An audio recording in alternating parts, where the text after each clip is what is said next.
كتائب الأسود الحرة تؤكد أن الاحتفال بيوم الاستغلال مناسبة لتجديد العهد والولاء للوطن.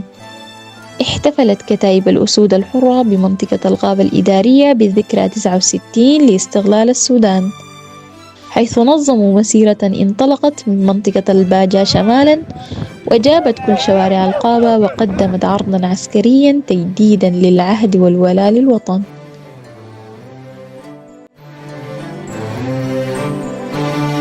اليوم نرفع راية استقلالنا،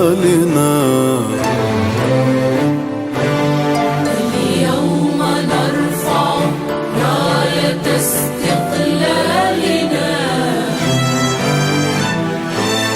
ويسطر التاريخ مولد شعبنا،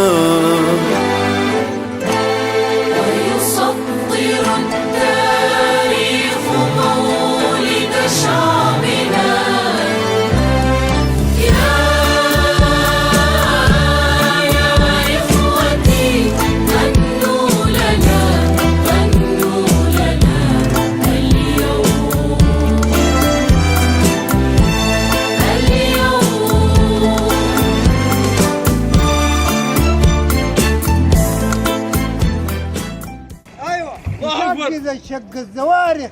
ايوه ويزول كايس الشهاده وشهيد في الدنيا سابق. الله اكبر. ويا لبيب انت، احنا جيت من دون اشاره وانت تكفيك المطالب. امشي الله اكبر امشي. الجهات في الساحه اقوى. ايوه ولا معارضه في الفنادق، وما بنخاف من جوع صنا وطالما خالقنا رازق. الله اكبر ناخذ الزاد بايدينا وما بندورك للمعالق، ونشرب العز بكؤوسنا واصل كاس العز حالي. الله اكبر الله اكبر. ربنا يصوم.